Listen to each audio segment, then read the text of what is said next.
Cukup ya. Oke. Bismillahirrahmanirrahim. Assalamualaikum warahmatullahi wabarakatuh. Anda, Waalaikumsalam warahmatullahi wabarakatuh. Anda bersama Kanal Kong melihat dari sisi yang berbeda. Yang berbeda dalam arti yang lebih baik. Insya Allah.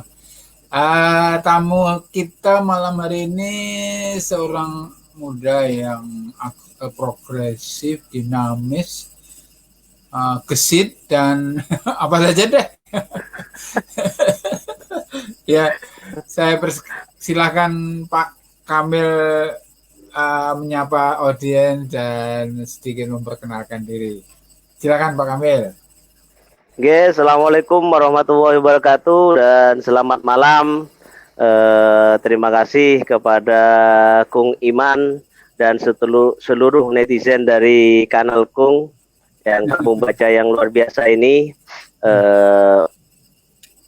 Terima kasih, kami juga diberi ruang dan waktu untuk mengisi di sini, dan semoga nantinya diskusi kita ini bisa bermanfaat bagi seluruh masyarakat. Dan kenalkan, saya adalah Abdul Kamil, menjabat kepala kantor di Lazismu Kabupaten Jember. Ya, kalau tadi dianggap gesit dan sebagainya, ya mungkin pasukan-pasukan itu, Kung, yang banyak bergerak, Kung, sehingga kelihatan kayak banyak gitu ya. Kita kayak membelah diri menjadi 1000 gitu. Padahal ya kita membangun super tim, Kung, bukan Superman, karena Superman sudah meninggal ya. Superman is dead katanya itu. Jadi super tim ini yang bikin mungkin Lazismu terlihat bergerak kemana-mana dan ada di mana-mana. Mungkin itu sebagai pengantar dulu, Kung Dito. Iya, Pak. Maaf, Kung Iman. Oke. Pak Kamil, ya. Ya, Pak Kamil ini ya sudah lama saya berkenal dengan beliau dan saya melihat geraknya memang. Yang satu hal yang menarik dari beliau ini adalah kepiawaiannya mengelola IT, sehingga program-programnya tidak lepas dari pemanfaatan internet dan aplikasi-aplikasi itu. Sebab kalau semuanya serba manual, pasti kurang efisien lah, kurang efektif ya. Apalagi di era yang seperti ini. Pak Kamil, statusnya sekarang sebagai ketua kepala kantor, Bu. Kepala kantor di diamanai kepala kantor di Lazismu Jember. Lazismu itu singkatan dari Lembaga Amil Zakat Infak Muhammadiyah. Kantornya di mana itu, Pak? Nah, kantornya itu berada di Jalan Bondoyudo nomor 11, Jember. Ya, tempatnya agak nyelempit. Dari Jember Klinik itu ke utara, belok kanan sedikit itu. Justru yang dikenal di situ adalah gado-gadonya itu, Kung. Nah, itu berarti gado-gado, Pak, yang di pojokan itu kan? Nah itu Kung Ridho kenalnya gado-gado dibandingkan Lazismu itu. Iya. Itu berarti Bapak harus branding dengan gado-gado itu. Betul. Kita dibantu oleh gado-gado dan insya Allah kita juga saling membantu lah. Ya. Karena itu kan bagian dari pemberdayaan yang perlu kita bantu juga, Kung. Dan salah satu memang. Halo? Kita akan banyak berbicara tentang itu memang, Pak, malam hari ini. Betul. Iya. Baik, Pak Kamil. Jadi cakupan dari program-program yang dikelola Pak Kamil lewat kantornya itu apa saja yang digerakkan, baik input maupun outputnya, gitu ya. Jadi kalau input kan ya kita menghimpun segala macam potensi yang ada, kemudian outputnya kita mendukung, memberdayakan, membantu, kan gitu, Pak. Kira-kira bagaimana? Betul. Gini, Kung Iman dan seluruh netizen dari Kanal Kung yang berbahagia dan dirahmati oleh Allah Subhanahu wa Ta'ala. Lazismu ini hadir dalam rangka untuk membumikan bahasanya ya, atau menerjemahkan dari Undang-Undang Nomor 23 Tahun 2011 tentang zakat tuh. Nah, ini perlu seluruh masyarakat juga ketahui bahwa pemerintah sudah mengatur tentang zakat ini sejak tahun 2011. Itu ya.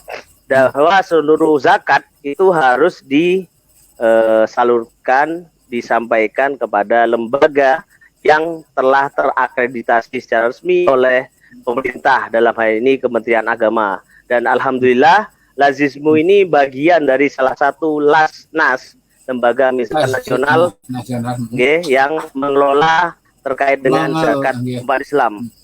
Jadi seluruh zakat kita nanti termasuk infak, sedekah juga kita siap untuk menerima dan menyalurkannya. Nah, pertanyaannya kenapa harus melalui lembaga resmi? Karena dengan kita berzakat kepada lembaga resmi, pertama keuntungan secara pribadi itu bisa digunakan sebagai pengurang pembayaran zakat pajak pribadi tahunan itu, Bung. Ya. Itu. Nah, itu salah satunya. Insentif itu. Tentu lembaga-lembaga resmi tidak sembarangan. Kita diaudit setiap tahunnya oleh kantor akuntan publik.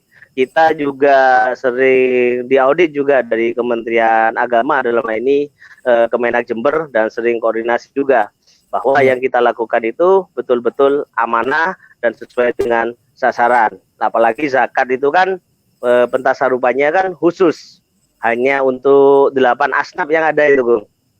Nah, itu kenapa kemudian sebuah lembaga besar Muhammadiyah, demikian juga Nahdlatul Ulama juga, itu membentuk namanya lembaga tersendiri khusus zakat.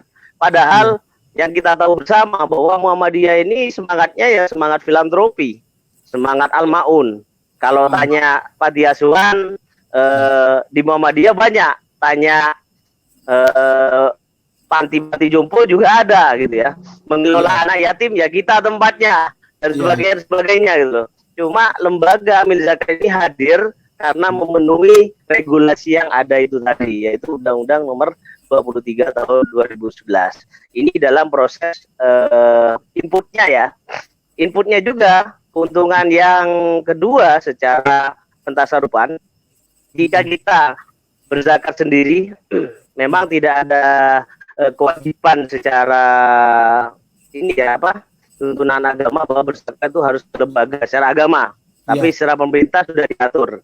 Nah, kalau kita salurkan sendiri zakat kita, misalnya selama setahun zakat kita 1 juta, kemudian kita bagi-bagi kepada 10 orang, ya yang nerima banyak 10 orang, tapi kan dia 1 orang hanya nerima 100.000, Bung.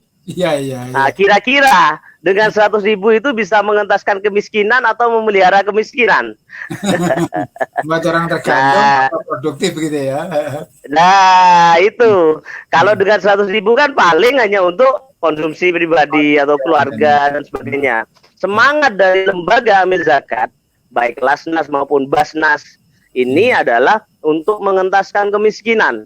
Sehingga jika ada 3 orang berzakat 1 juta misalnya ya, berarti sudah ada dana 3 juta.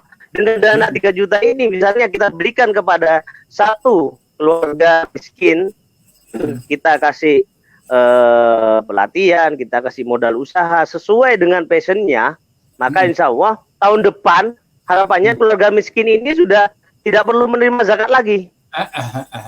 Nah, gitu. Kita tidak ingin kemiskinan itu terpelihara, Bung, tapi terentaskan itu.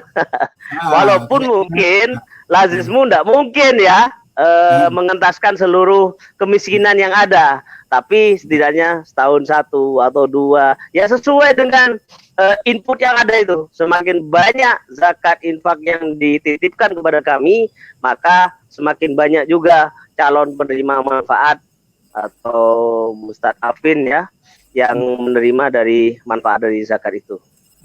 Itu dari segi penerimaan, dan dari segi pentasarufan atau output ya, pengeluaran, memang karena lembaga amil zakat saat ini dituntut untuk lebih pada fokus pada pemberdayaan, karena itu tadi konsepnya. Karena kalau bersifat charity, hanya bagi-bagi itu aja ya, insya Allah ya semua bisa dan bisa dilakukan oleh banyak hal.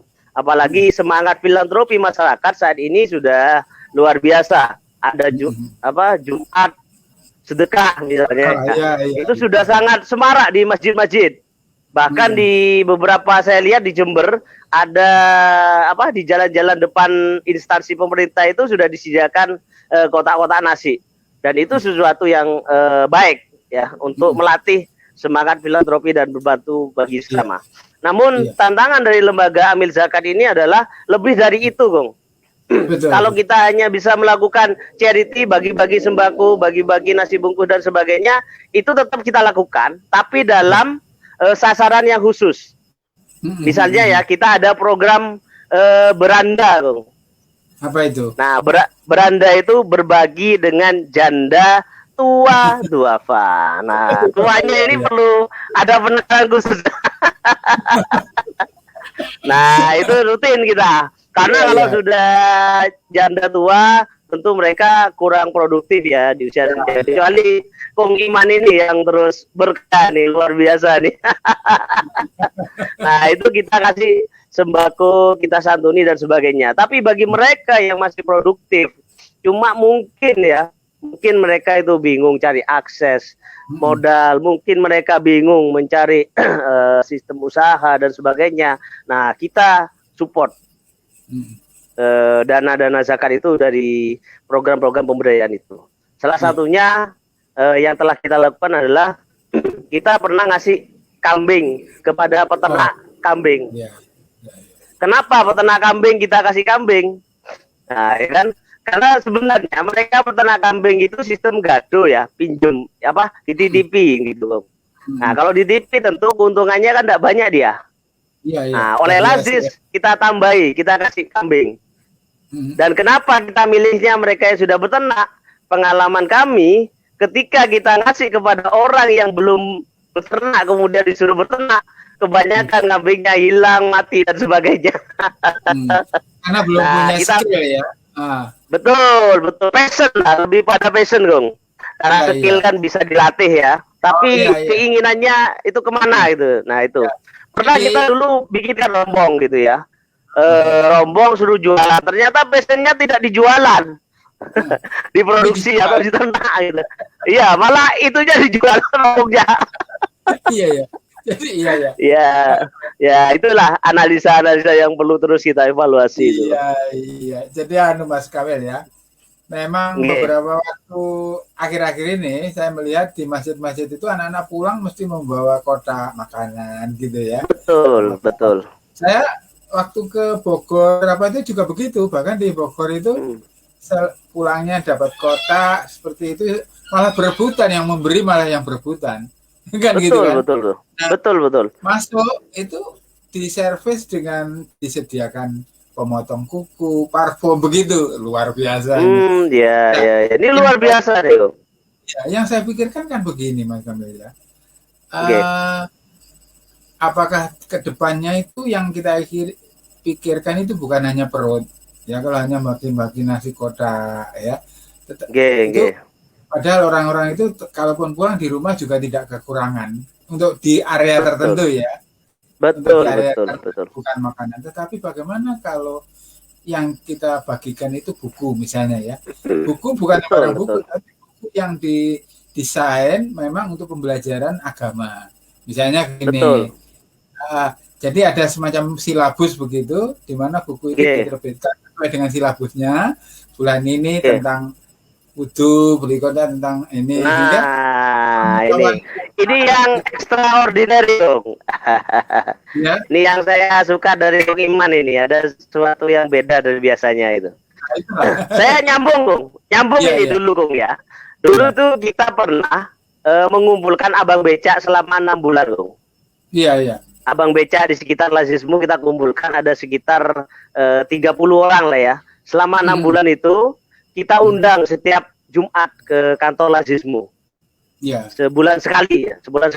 Kenapa sebulan sekali ya? Lazismu mampunya masih segitu lah ya. Iya. Kita kasih makan, mulanya kita kasih sembako, tapi mereka kita suruh duduk dulu sebentar, ya kira-kira 5 atau 10 menit kita hadirkan ustadz. Ustadznya saya sampaikan, jangan ngomong yang berat-berat, ngomong yang sederhana. Tanyakan jamaahnya ini ini sudah sholat apa belum.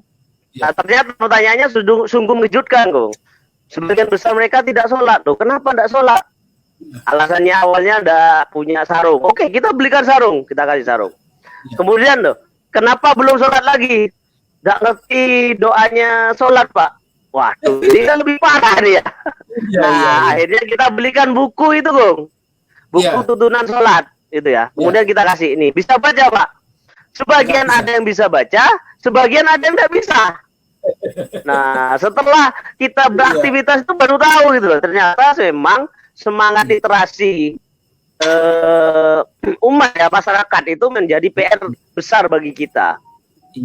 Tidak semua mereka yang nggak mau membaca itu memang bisa membaca, karena mereka juga ada masalah juga bisa membaca gitu ya. Nah, ini kemudian kita coba ketemukan dengan teman-teman dari mahasiswa yang memang punya waktu longgar dan mau ngajarin untuk ngajarin membaca gitu ya. Nah, mungkin ide tadi terkait dengan sedekah buku itu juga menarik. Banyak lembaga-lembaga kita yang mampu memproduksi buku-buku yang mungkin itu sederhana dan sangat dibutuhkan, Gong. Contoh, yaitu tadi cara berwudu yang benar ya. Kan kemudian kadang-kadang sholat yang benar. Kadang-kadang saya melihat juga ya di masjid itu jangankan yang gitu hanya membuat soft saja itu masalah. Betul. Karena ada yang memulai ketika dia memulai soft baru, dia tidak memulai dari tengah tapi dari pinggir gitu ya. Betul. Ya, ini kan sederhana betul. Tidak terlalu tapi akan sangat berarti kalau itu ada bimbingan. Dan ya ini sudah termasuk di wilayah pendisiplinan, misalnya juga jamaah yang baru datang itu memilih cenderung di depan pintu, sehingga harus yang baru datang harus melangkai yang lain. Nah, kan dari sisi itu kan akan dengan bimbingan buku-buku yang artinya mudah dan enak dibaca gitu ya, sederhana. Itu tidak hanya perut yang diisi tapi juga hati dan otak gitu loh ya. Betul. Ya memang itu harus dipikirkan bersama. Kalau bisa memang bukunya itu juga kembali lagi tidak seperti bukunya malah tapi seperti bukunya anak SD, kok. Apa? Banyak gambarnya. Benar ya. Jadi kayak Nah, ini punya makna bertambahan, Pak. Artinya kita nanti akan melahirkan komikus potensi sebagai pelukis grafis itu. Yang betul. dakwah profesi seperti ini sangat diperlukan, ilustrasi dan sebagainya. Walaupun mungkin tidak manual tapi secara digital, ya kan nggak masalah. Betul. Ya. Penting kan pesannya kan nyampe, Om. Bagaimana sih harusnya kan gitu kan? Ya. Dan juga tidak semua jamaah itu kan ngerti ini ya YouTube, walaupun di YouTube ada, di beberapa video-video juga ada. Tidak semuanya kan mudah mengakses ya. Tapi kalau dengan berupa buku, apalagi ada gambarnya lah, itu kan langsung nangkep gitu. Kalau tulisan tuh kayak males itu bacanya. Saya tidak membaca yang lain ya. Saya melihat diri saya sendiri, Kong. Rasanya kok, waduh, gitu toh. Tapi kalau ada gambarnya, oh maksudnya nih begini. Bahwa soft itu mulai dari sini. Ternyata itu harus begini. Wudu itu dimulai seperti ini dan sebagainya. Itu akan lebih menarik dan juga kepada anak-anak kita itu kan juga langsung dapat pembelajaran, Kong. Iya. Karena gambar itu berbicara lebih banyak ketimbang kata-kata, Pak ya. Betul. Gambar aja sudah mewakili banyak kalimat kan begitu, Pak. Iya. Dan bagi mereka yang memang juga buta huruf, ya jangan kaget kita masih ada juga. Setidaknya mereka kan langsung nyambung gitu ya. Iya, betul. Oke. Karena dulu ya buku yang saya berikan itu ya buku-buku itu udah ada gambarnya. Adanya cuma ayat. Lah itu. Iya. Saya Pak ya, ngobrol kita lebar saja ya, melebar kiri kanan ya. Saya pernah dulu kan Pak punya jasa pengetikan yang membuat undangan, buat proposal gitu. Dan yang datang ke saya itu kadang-kadang itu ini kolektor zakat, kolektor dana pembangunan musola, masjid gitu membuat proposal. Nah, ketika orang tolong ke saya, terus saya ini kan, terus saya beri teks, dia kok matanya itu terganggu, Pak. Waduh, ini nggak bisa baca. Saya pinjami. Wah, terak, Pak. Terak terang sekali gitu. Ya sudah, ambil saja. Oh, terima kasih. Nah, berangkat dari situ saya Pak, lalu membuat pengumuman di waktu itu belum ada medsos. Saya umumkan lewat radar. Saya mengumpulkan kacamata baca. Banyak Pak yang nyumbang. Ada optik yang telepon saya, Pak, saya sumbang 2 setiap bulan. Nah, itu saya berikan ke wanita seperti itu dan sangat membantu. Hanya sekarang saya stop program itu jadi kacamata baca. Jadi mungkin nanti lanjutmu itu program kacamata baca juga boleh itu. Menarik itu, Gung. Bisa jadi karena itu ya. Nanti bisa kita agendakan juga lah ya. Iya. Karena selama ini memang saya tadi terpikir apakah rasisme itu untuk para donatur, artinya yang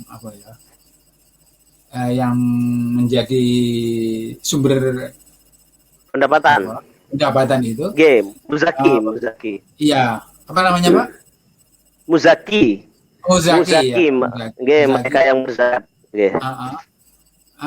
Kalau dibuatkan semacam kartu pintar gitu kan enak, Pak.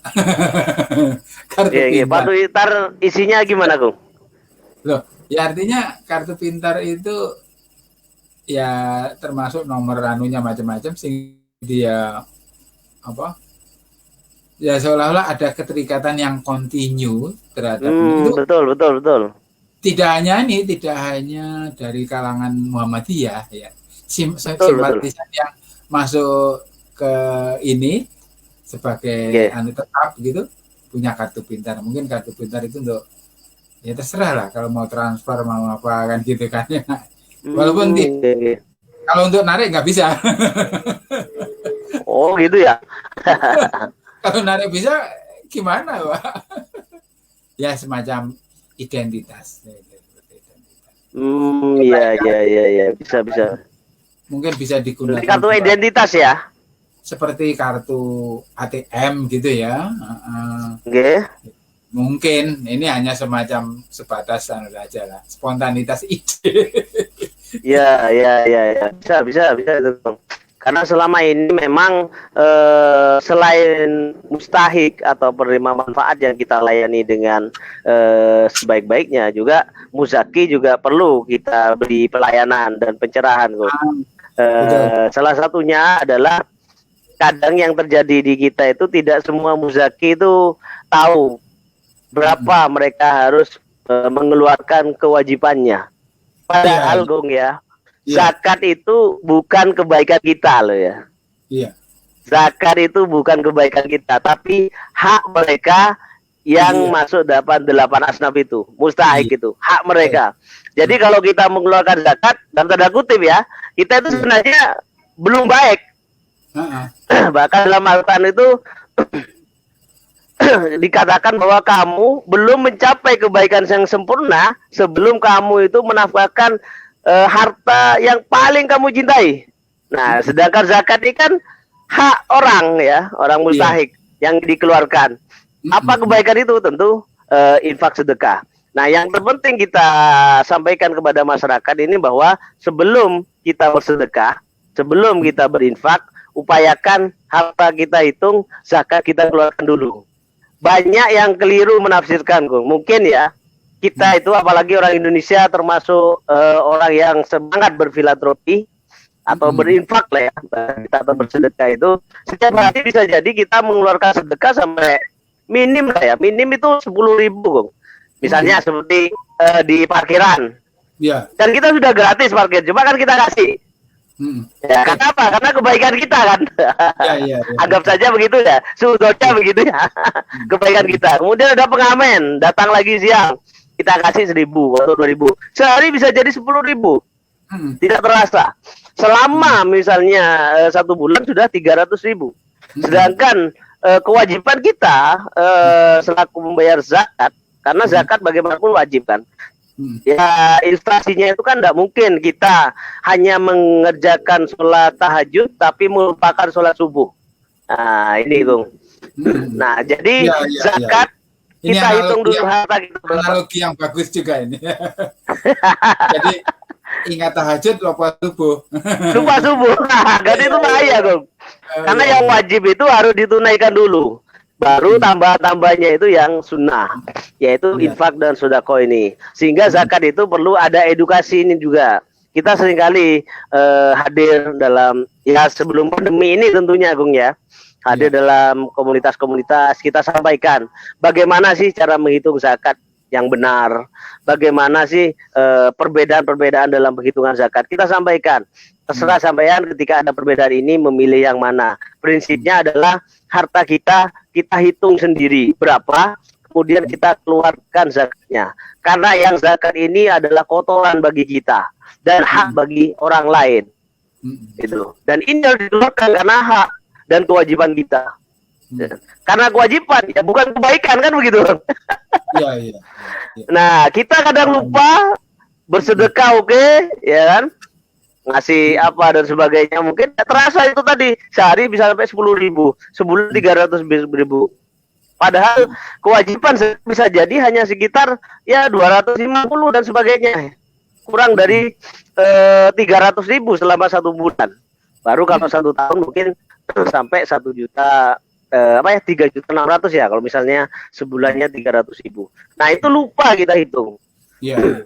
Apa saja? Nah itu banyak hal nanti Gung, tergantung dari jenis dari hartanya apa. Kemudian ada nisabnya, ada batas minimalnya. Kemudian juga nanti ada waktunya kapan harus mengeluarkannya itu. Kalau sebelum waktunya kita bayarkan itu lebih baik.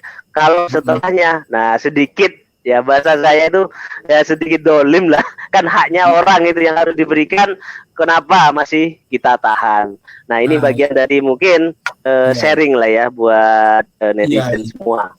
Ya, jadi saya pikir dengan apa yang Pak Kamil sampaikan ini, informasi-informasi ini kan perlu sampai gitu ya. Betul. Kita mencoba mencari apa yang mudah diakses oleh banyak kalangan, gitu kan.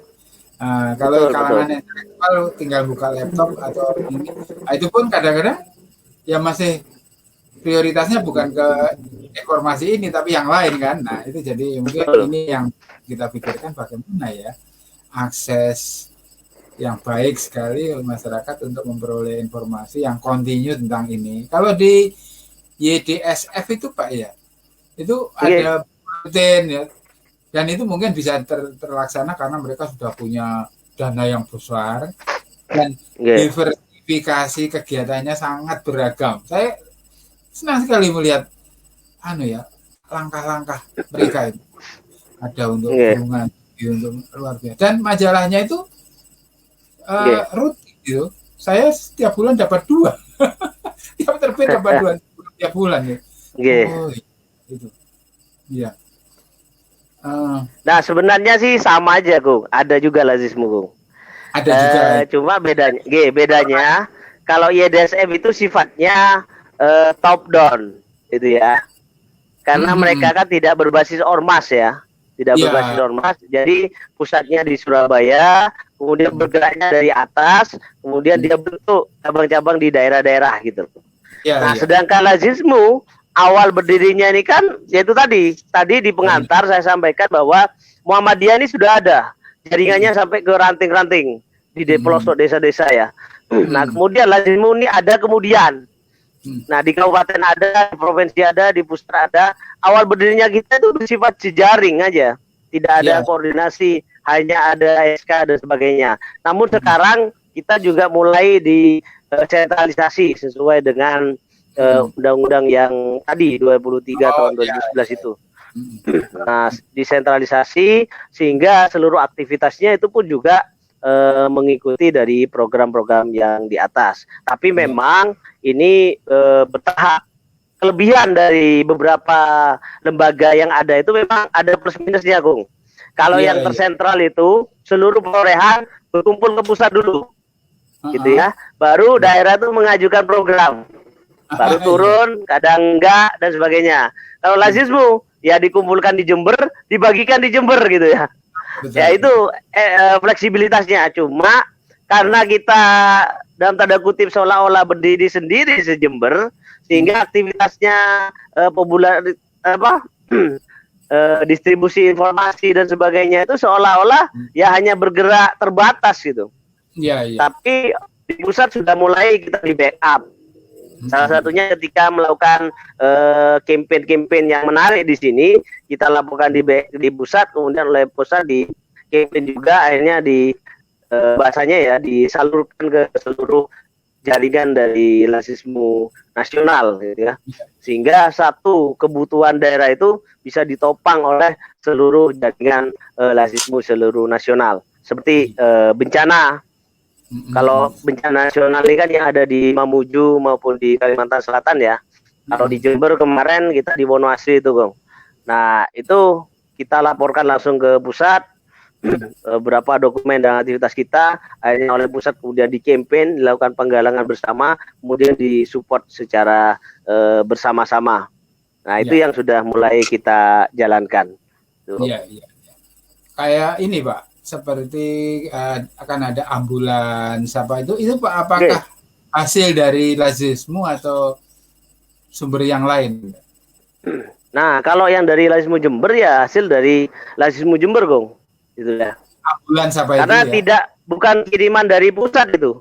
Iya. Kita ikhtiar, alhamdulillah kita mampu. Tahun 2018 kemarin kita beli ambulan armadanya, ya sudah kita kelola sendiri. Beberapa kabupaten kota, Lazismu kabupaten kota yang lain ada yang juga sempat dibantu nih, baru 2 tahunan ini dibantu oleh pusat. Karena memang pertama dilihat dari segi ininya keaktifan Lazismunya, kedua kemendesaan kebutuhannya. Ketika memang belum punya ambulan baru dibantu. Kalau yang sudah punya ya tidak perlulah kita minta-minta. Tangan di atas kan lebih baik daripada tangan di bawah ya. Ada berapa, Pak? Berapa unit yang ada di Jember, Pak? Nah, di Jember sementara kita ada satu, Kok. Oh iya. Satu aja itu memang. Itu berfungsi mobil jenazah juga enggak? Oh, enggak boleh, Kong, enggak boleh. Ini sekedar informasi juga kepada seluruh masyarakat dan netizen bahwa mobil ambulan itu hanya khusus untuk mengangkut pasien saja. Dilarang sebenarnya SOP-nya untuk mengangkut jenazah ya. Kecuali misalnya pasiennya diangkut ternyata meninggal, itu beda. Beda kasus. itu Kong. Nah, sehingga pada saat ada donatur mungkin Lazismu, bahkan tokoh Muhammadiyah, tokoh masyarakat yang butuh mobil jenazah menggunakan ambulans Lazismu, mohon maaf sekali kami tolak, Kong.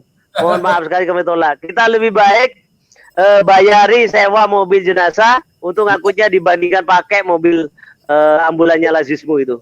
Karena kita harus jaga ini itu ya. Dan doakan juga semoga kita juga bisa pengadaan mobil jenazah, Kong. Nah, sehingga harapan kita ya kebutuhan-kebutuhan yang lainnya itu bisa betul-betul terpenuhi gitu ya. Kita kemarin nih support ada tanah wakaf untuk makam di Pak Kusari, Kong. Pak Kusari itu ya. Luasnya sih tidak terlalu luas, hanya sekitar 200 meteran ya. Tapi itu juga teruntuk seluruh umat Islam se-Kabupaten Jember. Seluruh umat Islam, tidak terbatas warga Muhammadiyah. Nanti kalau itu sudah terwujud, nanti bisa outline-nya, layout-nya, iya toh? Halo? Bisa ditata. Maaf, Bung. Ya? Mohon maaf, bisa diulangi lagi, Bung. Iya, itu luar biasa. Artinya nanti kalau itu sudah terwujud, mulai dari layout-nya, tata letak, sehingga bisa syar'i semua kan ya, Pak? Bisa lewat. Nah, itu maksudnya.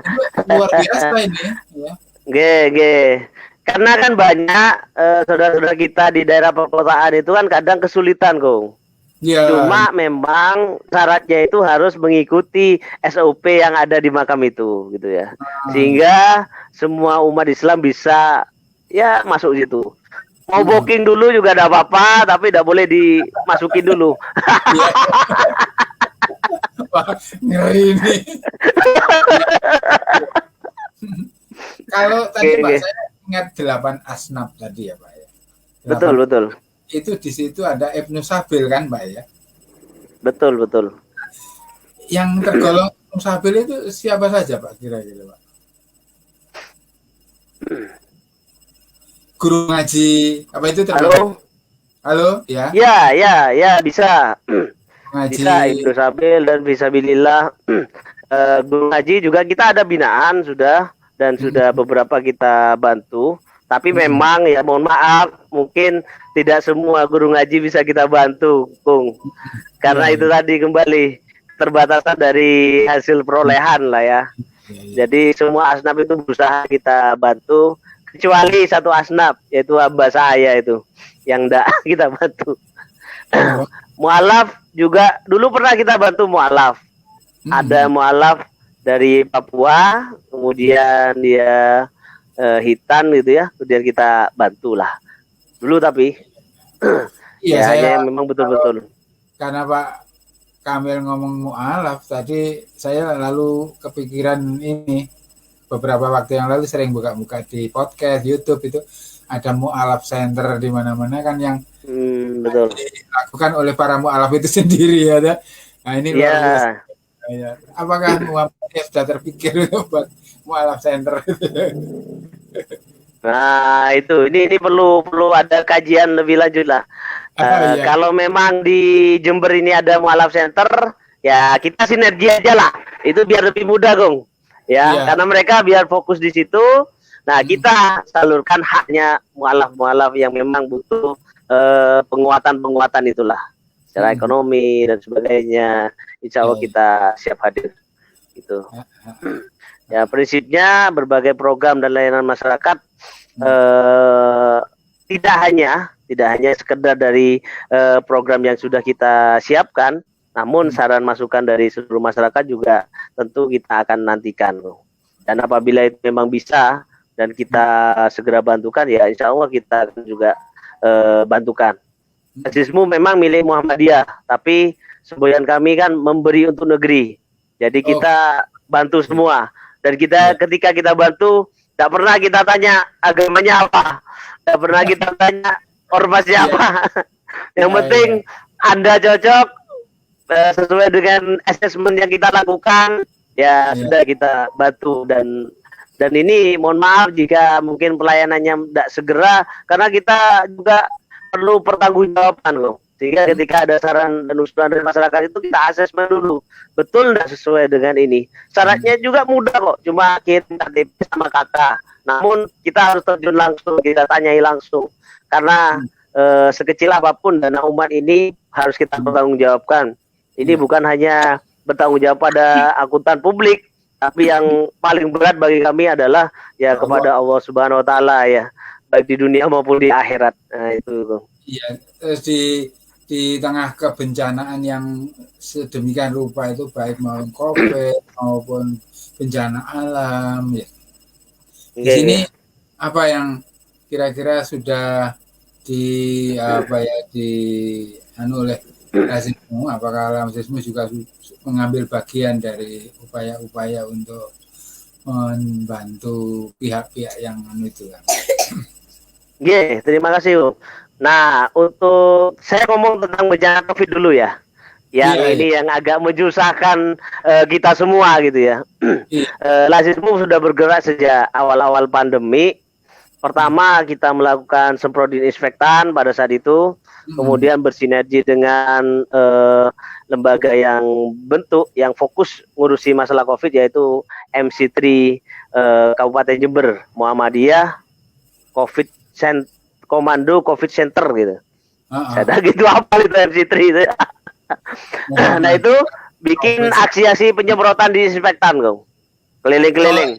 Tidak hanya amal usaha Muhammadiyah yang kita semprot, Bahkan gereja juga pernah kita semprot, dari perumahan masyarakat yang minta juga kita hadir untuk semprot dan sebagainya.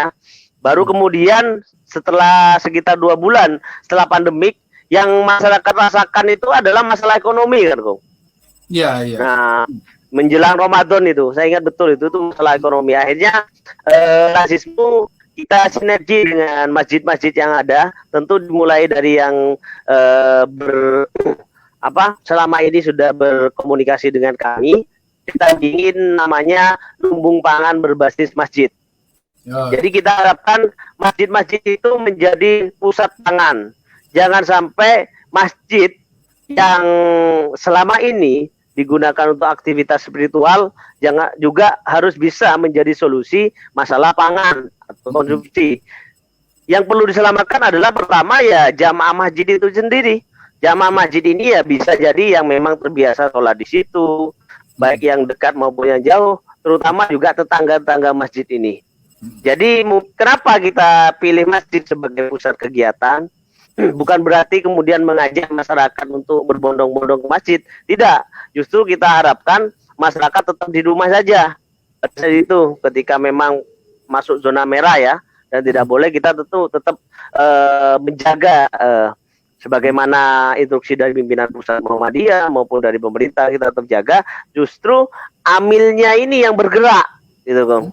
Karena mereka yang paling tahu jamaahnya, mereka yang paling tahu tetangganya. Nah, sehingga masjid ini berfungsi lebih luas lagi. Dan alhamdulillah di beberapa tempat bahkan ada masjid itu berfungsi sebagai minimarket mini yang gratis bisa dinikmati oleh jamaah. Kita masih belum sampai ke situ, tapi setidaknya saya sampaikan masjid ini menjadi lumbung pangan. Dari mana sumbernya? Ya dari donasi masyarakat yang mampu dikumpulkan di masjid. Nanti masjid mendistribusikan kepada masyarakat yang kurang mampu. Karena ketika pandemi itu, Kong, luar biasa dahsyatnya.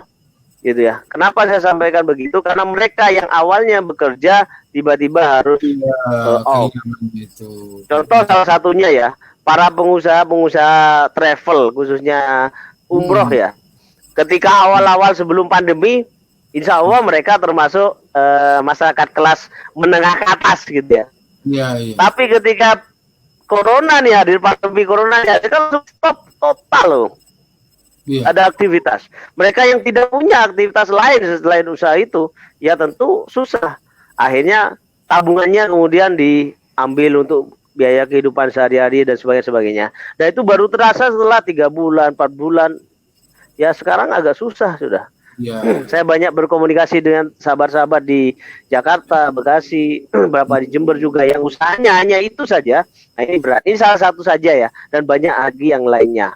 Sehingga harapan kami masjid ini menjadi solusi umat, gitu ya. Tidak hanya masalah spiritual, tapi juga masalah sosial. Ini yang kita harapkan, dan itu sudah berjalan. Bahkan di bulan Ramadan. Sebelum Ramadan kita bagikan sekitar 1.200 kilogram atau 1,2 ton beras ke masjid-masjid, Gong. Jadi masjid melakukan penggalangan, Lazismu melakukan penggalangan gitu, Gong. Perolehannya Lazismu kita bagikan ke masjid-masjid yang sudah bersinergi dengan kita. Perolehannya masjid ya dikumpulkan di situ untuk masyarakat di situ gitu loh. Nah, di bulan Ramadan kemarin karena saya berpikir masjid ini pasti banyak zakat fitrahnya nih sudah.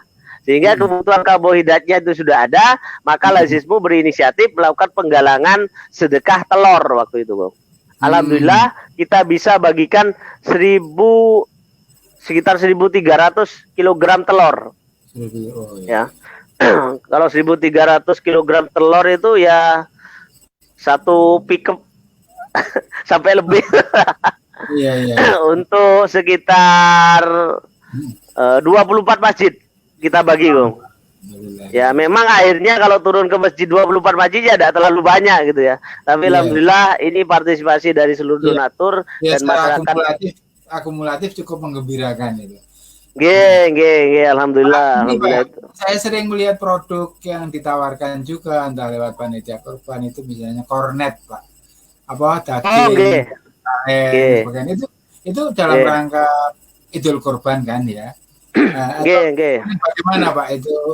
Lalu kornetnya itu produk apa pesan gimana ya, terus distribusinya gitu. Gimana? Oke. Di Jember juga sudah dianukan ya Pak ya? Oke, alhamdulillah kemarin kurban di masa pandemik ini Lazimu Jember ini bukan malah buntung tapi malah banyak gitu ya, bukan untung ya, tapi semakin meningkat Kung. Bahkan kita bisa mengumpulkan sekitar 120 juta nominalnya itu untuk kurban saja. Ya, yang dikalengkan ya, yang khusus dikalengkan. Beda yang disembelih di sini ya. Iya. Itu yang dikalengkan. Terkait dengan program ini, Lazimu Jember alhamdulillah sudah ada program kurban yang dikalengkan itu, Kung, baik berupa kornet maupun berupa rendang. Nah, Lazimu mengambil ini mengambil menu rendang. Kenapa rendang? Pertama ini cita rasa nasional. Iya. Makanan khas Indonesia ya, rendang itu. Kedua, lebih nyaman di lidah dibandingkan kornet. Mohon maaf, iya, betul, saya itu udah terbiasa makan kornet ya. Jadi rasanya kayak enak gimana itu. Iya. Tapi kalau rendang kan kita biasa kan. Nah itu. Nah bagaimana kurban dari Lazismu ini? Pertama kami sampaikan bahwa ini daging kurban. Yaitu yang membedakan dengan daging yang lainnya adalah hewannya, sapinya dalam hal ini itu disembelih hanya di hari Nahar atau di Idul Adha dan hari Tasyrik saja, Rum. Itu tanggal 10 sampai tanggal 13. Disembelih di situ. Setelah disembelih, kemudian dagingnya dibawa ke pabrik, kemudian dikemas menjadi rendang dan kornet. Ya, dari situ kemudian kita bagikan. Kenapa kita berinisiatif membuat dikalengkan? Karena alhamdulillah manfaatnya ini luar biasa. Ketika ada bencana di bulan Januari, kita kurban kemarin kan bulan Juli ya, tahun 2020 kemarin. Akhir Desember, Januari ini kan musim bencana di Indonesia, banjir dan sebagainya. Nah, kornet-kornet ini kita distribusikan dan rendang-rendang ini kita distribusikan kok. Dan alhamdulillah itu sangat bermanfaat. Dan bagi pengkurban, sohibul kurban juga kita kasih jatah mereka, yaitu sepertiganya dari pilihan paket kurban yang mereka ambil. Kita kasih. Kalau misalnya Kung Iman titip kurban 2,5 juta, nanti kita akan kasih 25 kaleng rendang. Oke. Kalau misalnya nanti ikut yang 3 juta dan kelihatannya berarti 30 kaleng. Kenapa sohibul kurban atau pengkurban ini juga kita kasih? Karena keberkahan kurban ini juga harus dinikmati oleh sohibul kurban gitu. Sehingga bisa dibagikan ke tetangganya mungkin atau ke keluarganya dan sebagainya gitu. Nah, ini jadi harapannya seperti itu. Nah, yang perlu disosialisasikan mungkin informasi mengenai bahwa sapi atau kambing yang digunakan di kornet itu disembelih pada hari-hari yang sudah ditentukan itu. Bukan stok lama dari pabrik kan gitu ya. Oh, enggak. Jadi beda itu, bedanya di situ bedanya, betul. Ya, terima kasih. Mungkin ini juga menjadi semacam daya tarik orang untuk tergerak mengikuti program seperti ini ya. Betul, dan efisien, efektif ya. Dan gini juga, Kung, kita ngasih kemudahan. Misalnya sekarang kan bulan Januari, insya Allah tahun 2021 ini kan awal bulan Juli ya, Idul Adha ya. Masih ada waktu sekitar 6 bulan lah ya. Kita ada program tabungan kurban, Kung. Iya, 500 ribuan. Bebas malah kita. Mau bayar 100 ribuan, 1 juta, 500 bebas. Terserah. Bahkan tabungan kurban ini kita kerjasama dengan Bank Muamalah yang nanti para pengkurban ini juga bisa ngecek. Oh, saya sekarang sudah nyampe tabung misalnya 1 juta, 500 dan sebagainya. Tapi apakah bisa diambil? Ya bisa oleh mereka. Tapi kan namanya niatnya kan kita jaga niatnya. Sehingga ATM dan buku tabungannya ya kita pegang lah gitu loh. Tapi ini hak mereka. Kalau mereka mau ambil ya kita akan tetap berikan. Tapi kita prinsipnya adalah memberi kemudahan. Jangan sampai kemudian pada saat hari kurban kita mau kurban harga kan sudah mahal. Kemudian uang kita mungkin rasanya kan terasa berat, Kung. Kalau harus mengeluarkan sekitar 2.500.000 pada saat itu atau 3 juta dan sebagainya ya kan. Tapi kalau sudah kita nabung mulai sekarang, Misalnya 300 ribuan, 200 kan lebih ringan. Nanti ketika menjelang Idul Adha, kita akan tanya, ini Bu, Bapak sekarang sudah dapat 1.500.000. Paket kurban bisa 2 juta, bisa 2,5 juta. Tinggal sedikit, mau dilanjut apa enggak misalnya. Oke, lanjut sekarang Mas, saya tutupi. Kan ringan sudah. Tinggal nambahin 1 juta atau 500 saja gitu loh. Atau misalnya, Mas, saya tahun ini enggak iso, masih tahun depan aja gimana? Tidak ada masalah, bisa. Dan uangnya aman ada di bank, tidak ada di Lazismu. Ya. Karena kita sudah komunikasi dengan Bank Malah, bikin semacam tabungan bersama. Oke, bagus. Ya, ya. Tuh. Luar biasa. Ya, tinggal bagaimana informasi-informasi seperti ini disebarluaskan dan bisa menjadi semacam wacana yang dikenal orang banyak, gitu ya, Pak ya. Betul. Dan sudah kita sampaikan di channel YouTube-nya Lazismu Jember. Oh iya, iya, saya tabungan kurban, macam-macam. Sudah berapa subscribernya, Pak? Banyak. Ya, baru 300-an masih lah. Belum, Kita lagi bangun yang lain. Kalau yang Pondok Domba itu kan sudah 1.000 lebih. Kalau yang Lazismu Jember belum masih. Ya, terima kasih Pak Abdul Kamil dengan semua informasi tentang Lazismu dan kiprahnya, baik di masa bencana maupun di masa aman. Terima kasih juga, Kong. Kita sudah diberi ruang ini untuk mensosialisasikan program-program dari Lazismu. Dan apabila ada, saya berharap dari lembaga yang lain, misalnya LSBO atau apa, nanti bisa kita anukan di sini supaya bisa terlihat siarnya. Betul, Kong. Terima kasih juga, dan kepada seluruh pecinta dari kanal Kong yang butuh sosialisasi atau informasi lebih lanjut terkait dengan data infak sodako dan program-program Lazismu, bisa langsung komen atau chat di sinilah. Nanti juga akan kita pantau, atau ke channelnya Lazismu juga bisa, Lazismu Jember, gitu ya. Terima kasih. Sampai di sini, sahabat-sahabat kanal Kong, kita akan berjumpa besok, lusa, besok juga setiap hari kita ada tampil dengan narasumber yang lain-lain yang berkiprah di bidangnya masing-masing. Terima kasih. Assalamualaikum warahmatullahi wabarakatuh. Waalaikumsalam warahmatullahi wabarakatuh.